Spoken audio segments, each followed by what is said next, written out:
However, when South West Water temporarily closed its sites, it inevitably ended in a backlog of customers, as director Linda Martin explains. Oh, it's been heartbreaking. We've had little old ladies crying on the phone to us that they can't use their toilets, they can't do any washing, they've had to move out and go into a B&B. We've had businesses that have actually said, well, what we're going to do, we're going to have to shut down, our staff can't use the toilets, they've brought in portaloos to try and resolve the situation. It's been awful, it's been quite stressful for the staff as well, because you get people pleading on the phone, please come and help us, and you know, we can only do so much. Sally Herriot, who lives in Brieg, was one such customer. Well, I looked and it was chucking it down with rain, as it has been anyway, so it was a bit of a quick, and I thought, oh, that's getting a bit close. Rang Pellows, said, hi guys, will you be able to empty the tank? And they said, no. They said, we can't do anything probably till the end of the month. So this was about the 5th or 6th of March, or the beginning of that time, and I just thought, hang on a minute, I'm going to have to cross my legs for an awfully long time to get to the end of the month. South West Water says extreme weather, when sites are running at capacity, it is sometimes necessary to temporarily close the plants to commercial waste operators to avoid the system from being overwhelmed. James Martin from Pellows says he's not angry with South West Water. I don't blame South West Water for anything. It's not their fault. This is contribution of a lot of things. I mean, the infrastructure obviously is not in place, but obviously when the rain kicks in, it just shuts everything down. And we've had a lot of rain. We've had 170% more rain than we did last winter. That report from Christine Butler in Cornwall. Now, wool. Brilliant for jumpers and carpets, but for farmers, not so good. The price they get for a fleece barely covers the cost of shearing. Well, all this week we're looking at materials, from wool to flax and leather. And in a moment we'll be talking about more novel uses for wool. First, an attempt to make wool pay from a manufacturer who's created a wool line from very local fleeces, from the sheep in just one Yorkshire Valley, in fact, as Sarah Falkiner reports. Just below the Great Fell of Ingleborough is the little village of Clapham, with a river running through it and stone cottages, population only 640. And in the centre is a shop that's been here since 1987, selling woolen garments. It's called Glencroft, and I'm going to go inside.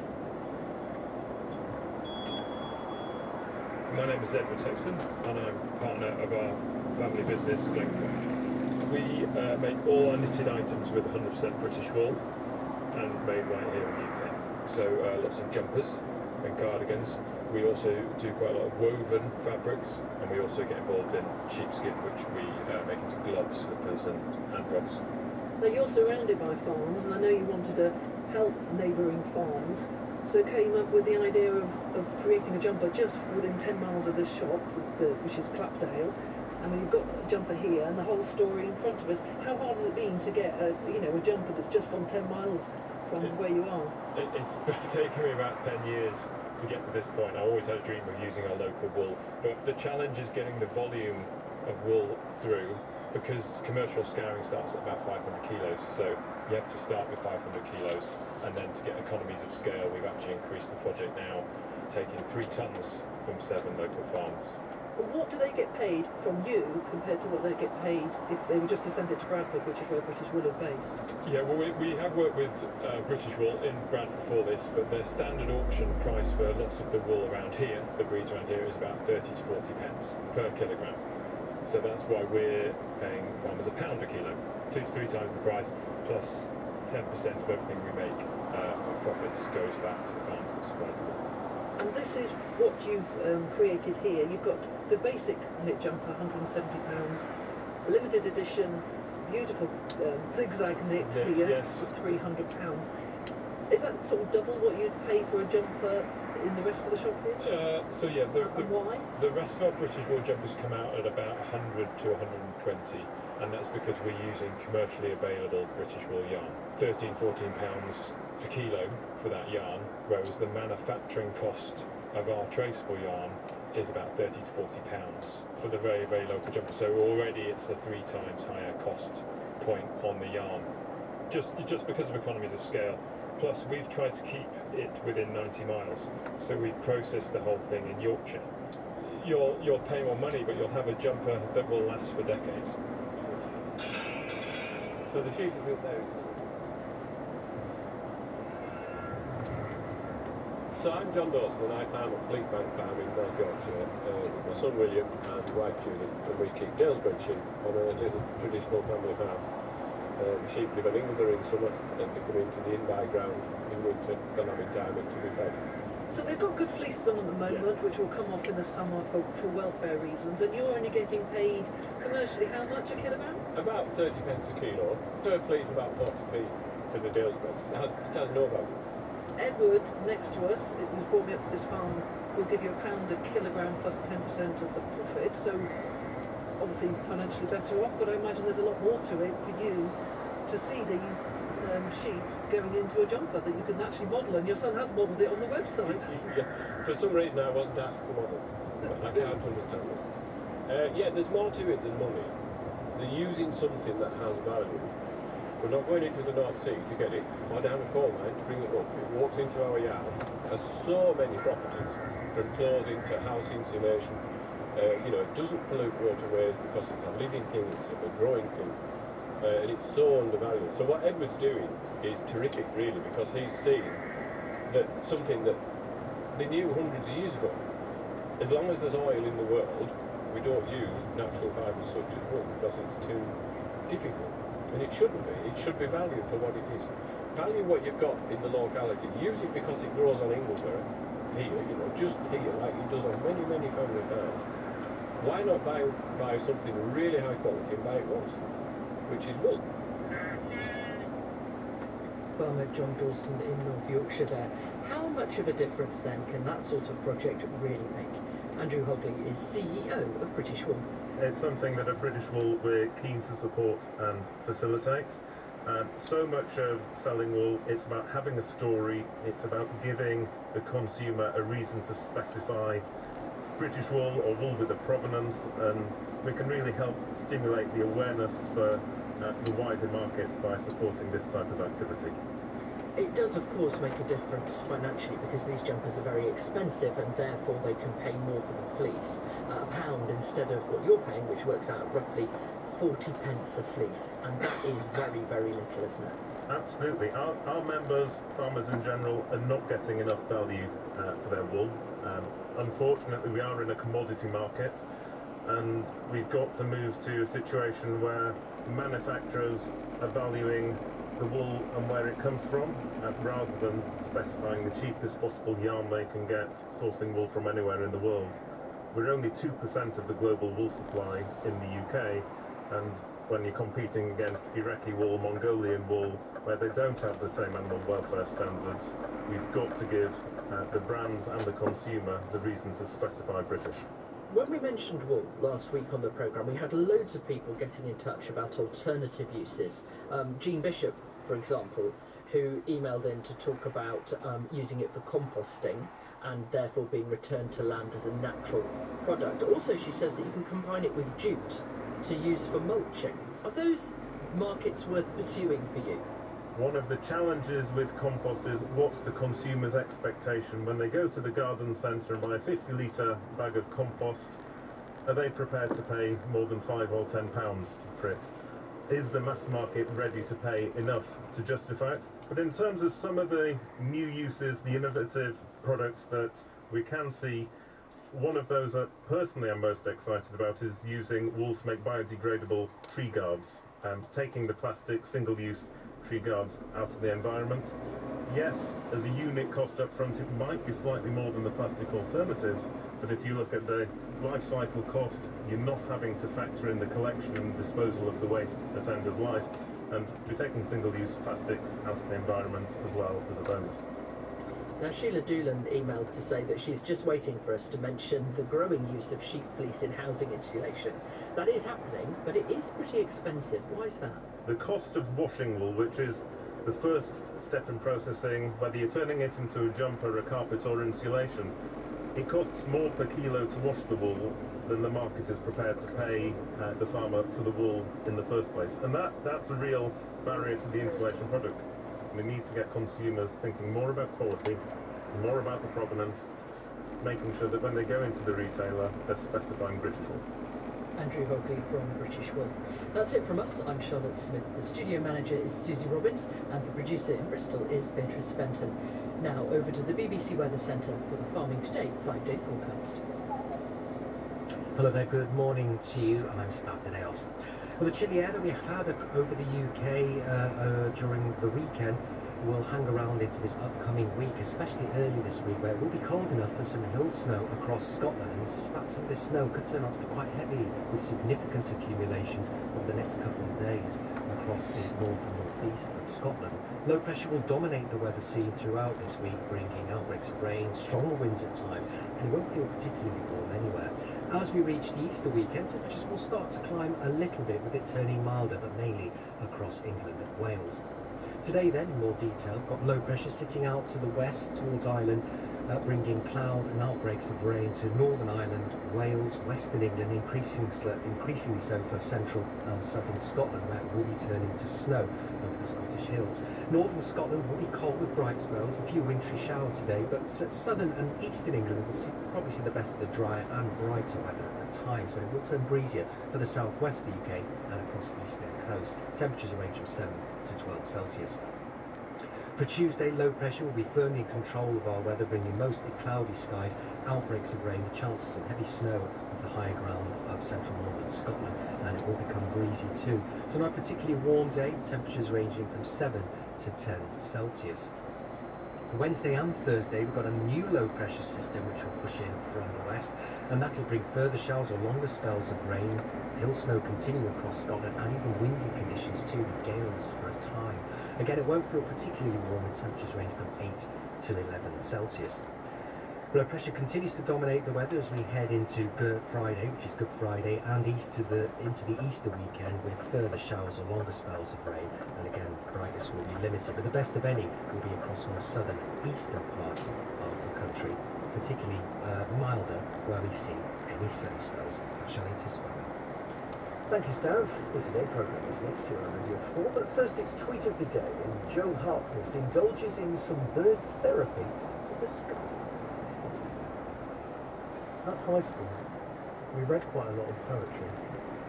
Siegfried Sassoon and Wilfred Owen sprang to mind.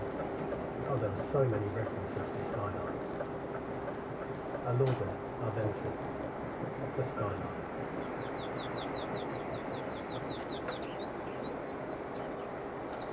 I stepped out on the old heath, having to sidestep gorse in order to follow the main path. And then a bird took flight from just in front of me. Bulky, stiff-winged, it flew up and up until it hovered above me.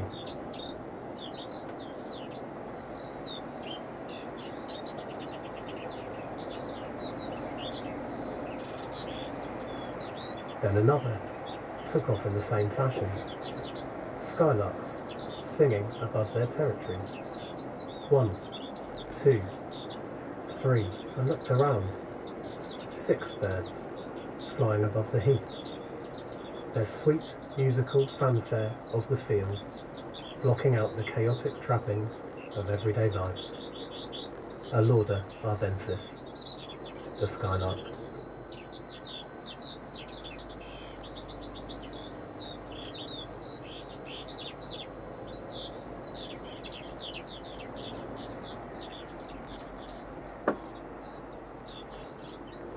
Tomorrow's tweet comes courtesy of the Pipit, and that's here on BBC Radio 4.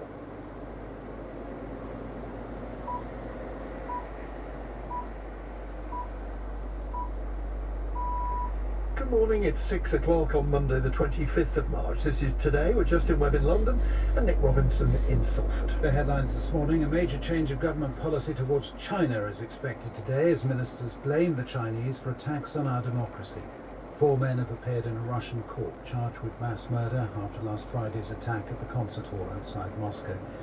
And also in today's programme, the impact of smartphones on all of us. The author of The Anxious Generation, Jonathan Haidt, gives us his manifesto to rewire modern childhood. we have to basically rip the smartphone out of the lives, especially of kids up through about age 14. So no smartphone till 14, no social media till 16, phone-free schools, and much more free play, independence, and responsibility in the real world. We also hear from the British bomb disposal team in Gaza, helping to remove £1,000 bombs from the north of the territory, while an offer of free childcare hours from the government is actually pushing some parents out of the workplace, and how AI is being used to help save the British hedgehog.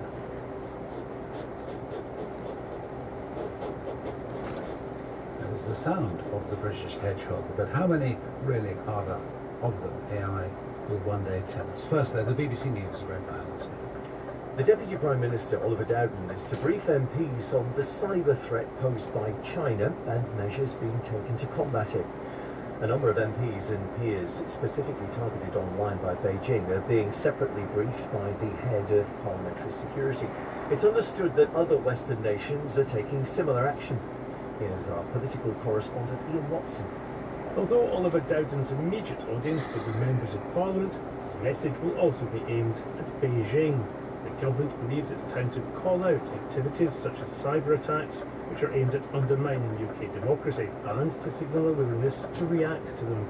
It's thought Mr Dowden will suggest those behind a cyber attack on the elections watchdog, the Electoral Commission, which was revealed last year, had links with China. The government's keen to stress that it has already rejected or wound down Chinese investment in infrastructure on national security grounds. 4 men who Russia says were responsible for killing at least 137 people in Friday's attack on a concert hall near Moscow have appeared in court. All are charged with committing an act of terrorism. The men were ordered to be held in detention until at least May. More details from our Russia editor, Steve Rosenberg. The 4 suspects appeared in court late last night. They appear to have been beaten. 2 of the men had black eyes. One of them a large bandage on the side of his head. According to Russia's TASS news agency, the suspects were identified as citizens of the Central Asian Republic of Tajikistan. The Islamic State group has said it was behind Friday's devastating attack on the Crocus City concert hall. But Russian officials and pro-Kremlin commentators are continuing to promote the notion that Ukraine was somehow involved in the attack. That's something the authorities in Kiev have fiercely denied. The Labour leader Sir Keir Starmer is to set out plans to prioritise floating offshore wind farms as part of efforts to reduce the UK's reliance on foreign energy supplies. He'll call for Britain to take back control of its energy security on a visit to North Wales. From there, our business editor Simon Jack reports. Sir Keir Starmer wants to decarbonise power generation by 2030, prioritising offshore wind farms and vetoing any new oil and gas licences in UK waters if Labour are elected. He'll use an event in North Wales today, alongside new First Minister Vaughan Gething, to prioritise floating offshore wind farms as part of Labour's £8 billion plan over the next Parliament to fund a nationally owned energy company. The Conservatives have a 2035 target for net zero energy supplies and insist that rejecting future UK-based oil and gas production will cost existing jobs and jeopardise Britain's energy security. The Home Office has launched a new international social media campaign to deter migrants from risking their lives by crossing the English Channel in small boats. Following a campaign to stop Albanians coming to the UK illegally, adverts on Facebook and YouTube are now trying to discourage Vietnamese people from falling victim to trafficking gangs. Carol Higginbottom from the Border Force has this message for anyone thinking of making the journey. Please don't do it. The organised criminal gangs that are organising these trips absolutely don't care for your welfare, your life. You're just money to them. The UN agency in Gaza says Israel won't allow it to deliver aid to northern Gaza. Israel hasn't responded directly to the claim, but has previously said that UNRWA staff were involved in the attacks on the 7th of October. It's understood that other agencies are still being allowed to deliver aid to the area. Donald Trump has until today to pay the $464 million fine imposed on him by a New York judge for overstating the value of his assets. If the former president fails to pay the fine or secure the bond to cover it, the authorities can freeze his bank accounts and seize his properties. Junior doctors in Wales are beginning a 4-day walkout this morning as part of a long-running pay dispute with the Welsh Government. Ministers in Cardiff say they can't offer more than a 5% rise, which has already been rejected by the Doctors' Union, the British Medical Association. Nick Lyons from the Betsy Cadwallader University Health Board says urgent and emergency care will still be provided. So this time we have 4 days, 96 hours of industrial action, followed by a 4-day bank holiday weekend, which is unprecedented for us in terms of the detailed planning required. So we are focusing on ensuring that we can deliver what planned care services, operations and outpatients that we can, whilst absolutely making sure that all emergency services remain safe and intact for those people. And scientists at Europe's Centre for Particle Research, CERN, have approved a £100 million experiment that could prove the existence of subatomic particles that haven't yet been found. Finding what are currently referred to as ghost particles could help researchers to explain how the universe evolved. They'll be using new technology that's 1,000 times more sensitive than previous instruments. Alan, thank you very much indeed. We don't need more sensitive instruments to tell us about the weather. We just need Stav today. I see you joined us this morning. How are you, Stav? I'm very well, thank you, Nick. I hope you boys are doing well as well. It's good morning to you. Unsettled week ahead, unfortunately, with the weather. We've got low pressure always close by or even on top of the UK for the run-up to Easter, and even during the Easter weekend. It's going to be quite unsettled, but temperatures at least will be on the rise as we head into the Easter weekend. It will certainly be turning a bit milder across England and Wales. However, the cold air looms certainly for the next 2 or 3 days, and any rain pushing northwards into Scotland is likely to turn to snow across the hills, particularly across northeast Scotland, where we could be looking at some significant accumulations by the end of Tuesday. So we do have warnings in force, early yellow warnings in force for rain and snow for much of Scotland, valid from midnight tonight until midday on Tuesday. This could cause some disruption. Today, generally, we're looking at a rather cloudy day with outbreaks of rain across much of the West, Northern Ireland, Wales, Western England, and increasingly so for central and southern Scotland. As it pushes northwards, like I mentioned, it will be turning to snow over the Scottish hills. Northern Scotland will be bright today, but cold. There'll be a few sunny spells, a few wintry showers, but it's southern and eastern England which will see the best of the dry and brighter weather today. There will be some glimmers of sunshine from time to time. However, with low pressure nearby, it will start to turn breezy, particularly in the southwest corner of the UK and across eastern coast of England and eastern Scotland, and that will just make it feel colder. Temperature-wise today, we're looking at 6 to 9 degrees in the north, 8 to 11 degrees in the south. Oh, well, thank you very much. 8 minutes past 6. Let's have our first look at the papers. And pictures of 2 of the suspects accused of killing 137 people in that mass shooting and bombing at a concert near Moscow make the front page of The Guardian. The paper says Russia's investigative committee released a video yesterday showing the men being led blindfolded into its headquarters. The Mail says the footage was also circulating of the suspects being tortured by what it calls their sadistic captors. According to the Daily Telegraph, one appears to have been hooked up to electric wires. The Sun is amongst those to report that Britain will officially blame China for a cyber attack in 2021. The hackers targeted the Electoral Commission, accessing the personal details of 40 million people in the UK. There are also fears for the NHS because government sources have told The Sun the health service uses the same software that was accessed back then. According to The Times, the Deputy Prime Minister Oliver Dowden will tell MPs that as a result of the findings, the UK will look at sanctioning Chinese officials implicated in human rights abuses in Hong Kong and Xinjiang. China also makes the front page of The Telegraph because Whitehall sources believe Beijing, Russia and Iran are fueling disinformation about the Princess of Wales. Senior government figures fear that the countries are behind the spreading of wild conspiracy theories about her health. Part of the modus operandi of hostile states is to destabilise things, the government sources quoted as saying. The Express reports that the King will rally the nation with a powerful Easter message this week. The paper says he'll seek to provide reassurance to people.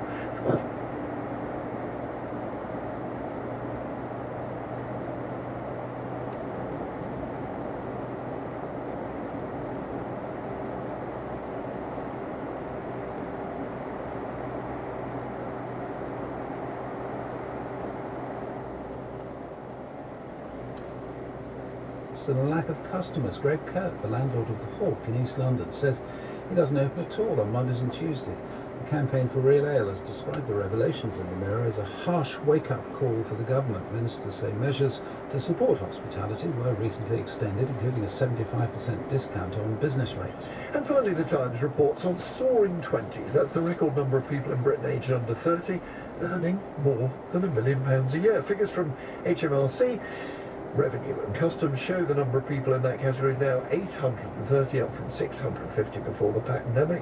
The accountancy firm that obtained the data said the rise in young millionaires have been driven by bigger deals for sports, music and media stars. 6:10 is the time. The head of the refugee agency UNRWA has condemned Israel's decision not to allow it to supply Gaza. Israel has accused UNRWA's staff of being among the rapists and murderers of October the 7th. Let's talk to Yolande Lell, our Middle East correspondent. What is UNRWA saying is happening or not happening at the border when it comes to their people and their goods? Well, UNRWA is saying that it's been told by the Israeli military, which controls the crossings, that it will not be allowed to send food convoys to the north of Gaza. That, of course, is where the threat of famine is highest, according to UN assessors' predictions of famine in the north by May without urgent intervention. So there's been a very angry response from the head of UNRWA, who announced this on the social media platform on X, saying this is outrageous, it makes it intentional to obstruct life-saving assistance during a man-made famine. These restrictions must be lifted.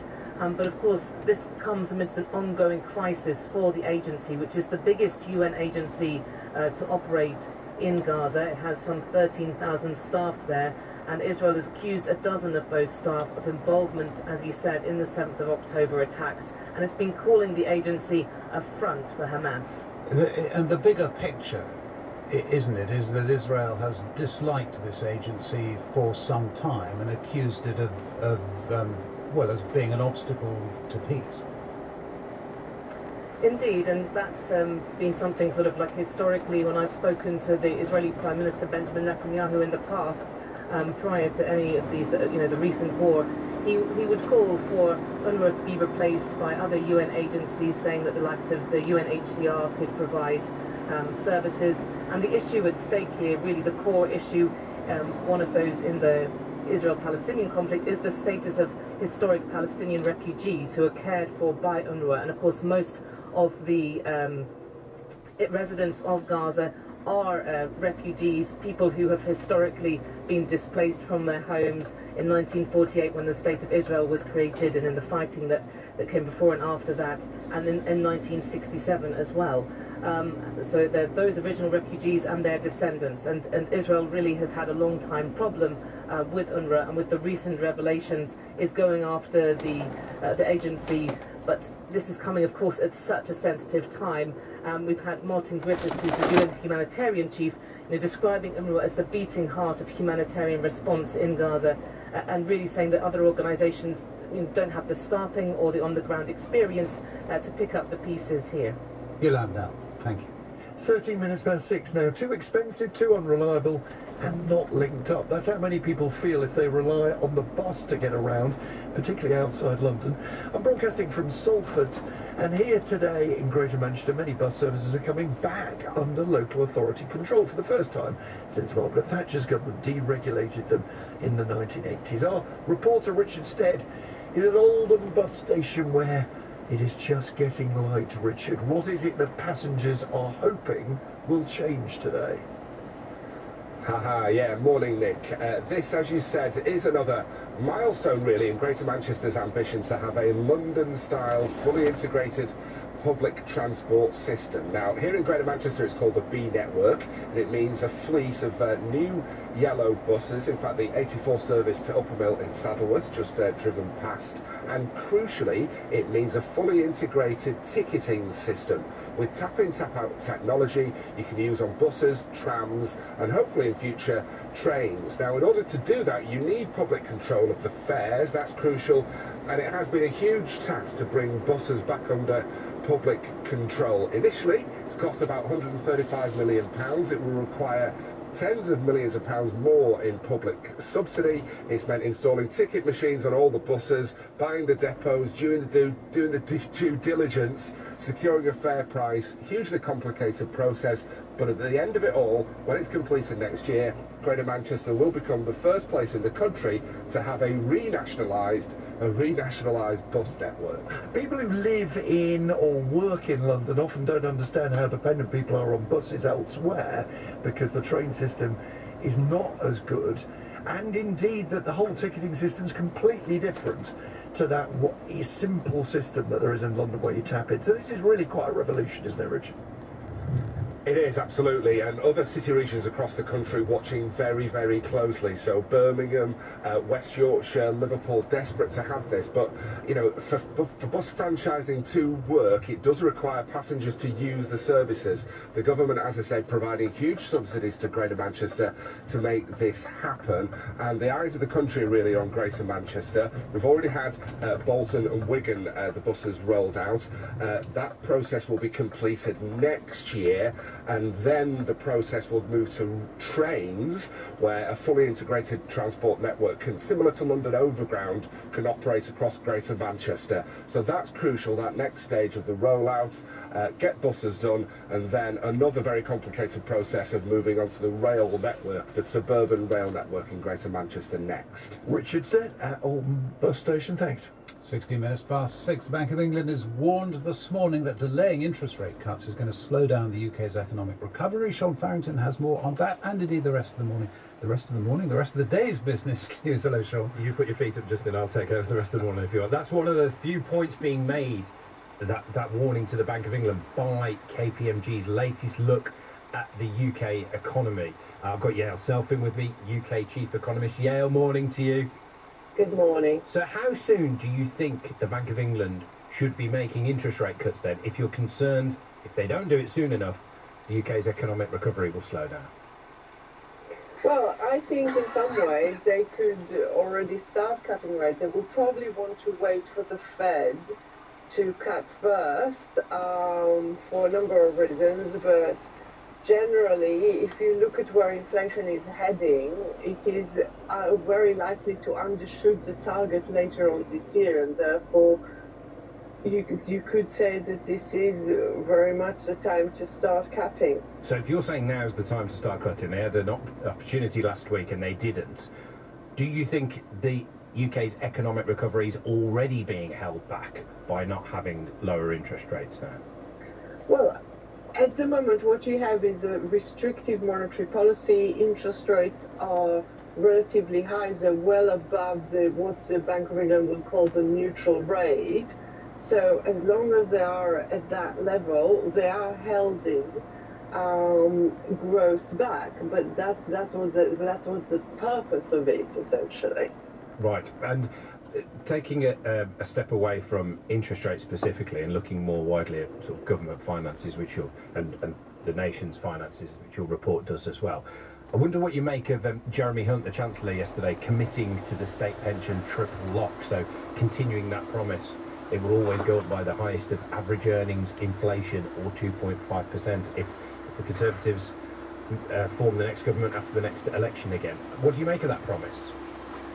Well, it is easier to make that promise now that inflation is going down and is not likely to be above the 2.5% that was the minimum, which essentially means that it will go up by the wage growth as such. So it's an easy promise to make unless we have another very significant inflationary shock. And when you see the Chancellor saying we'll be able to pay for some of these promises by growth, are investors convinced that growth is an answer as to how we could pay for some extra spending?